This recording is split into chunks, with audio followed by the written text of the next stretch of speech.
안녕하세요. 좋은 날입니다. 좋은 아침입니다. 장마가 참 기네요. 그렇죠? 이 긴 장마 속에서도 건강하게 잘 지내시기를 간절히 축복합니다. 오늘은 사무엘상 5장입니다.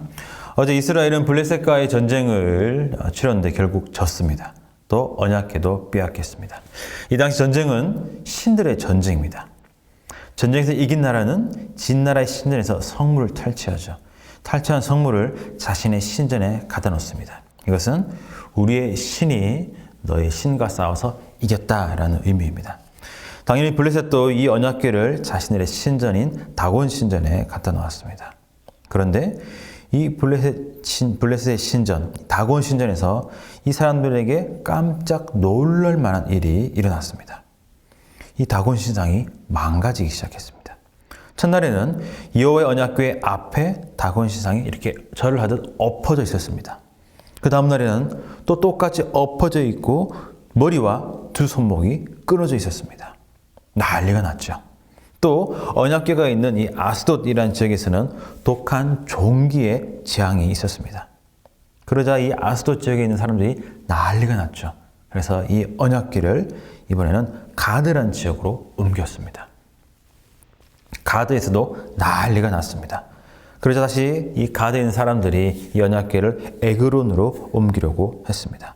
에그론 사람들은 이미 이 소식을 이 뉴스를 다 들었겠죠. 이 언약궤를 옮기려고 한다는 소식이 듣자 아주 적극적으로 반대를 해서 이것을 막았습니다.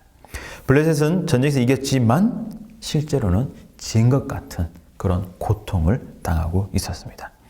자, 여러분, 오늘 본문도 잘 보시면 어제 본문과 비슷합니다. 언약궤 이름이 두 가지로 쓰이는 것을 볼 수가 있습니다. 블레셋 사람들은 당연히 언약궤를 진정한 언약궤의 의미로 여기지 않았겠죠. 그죠? 그래서 그들이 언약궤를 만지거나 그들이 언약궤를 말할 때는 성경이 이 언약궤를 하나님의 궤라고 표현을 하고 있습니다. 1절, 2절에서 우리가 그것을 볼 수가 있죠.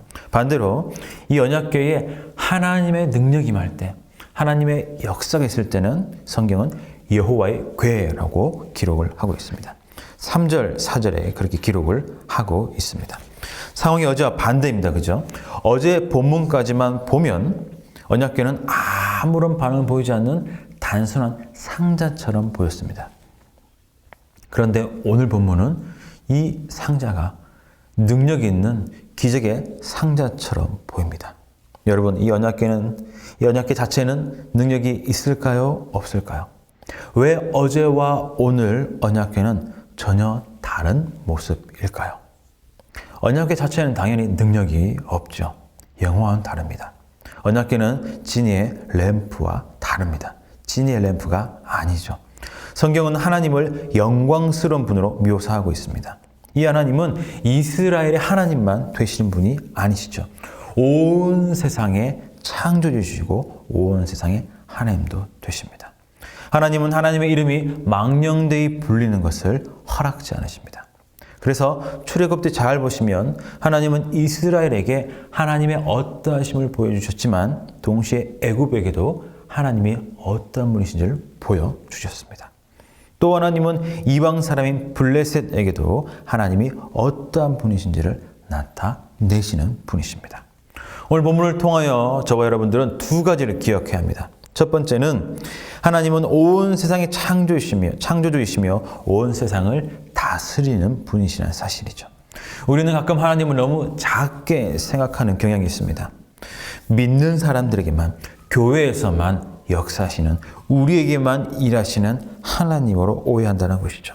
실제로는 그렇지 않습니다. 하나님은 오늘도 온 세상의 모든 것을 하나님의 계획 가운데서 다스리고 이끌고 가고 계신 줄로 믿습니다. 우리에겐 이 믿음이 필요합니다. 두 번째죠. 첫 번째 사실을 믿는다면 우리는 당당하게 살아가야 합니다. 좀 일본식 표현이어서 애매하긴 하지만 우리가 돈이 없지 가오가 없냐라는 유명한 말이 있죠. 그죠? 우리는 이 땅에서 때로 힘들고 어렵게 살아가기도 합니다. 하지만 우리는 항상 우리가 하나님의 자녀라는 사실을 꼭 기억해야 합니다. 그래서 우리를 이해하지 못한 사람도 있고 우리를 힘들고 불편하고 어색하게 하는 사람들도 있겠지만 우리는 모든 것을 다스리시는 하나님의 자녀, 하나님의 백성이라는 것을 믿고 살아야 되는 줄로 믿습니다. 오늘, 내일, 또 매일매일의 삶 속에서 하나님의 자녀로 당당하게 살아가는 저와 여러분 모두가 되시기를 간절히 축복합니다.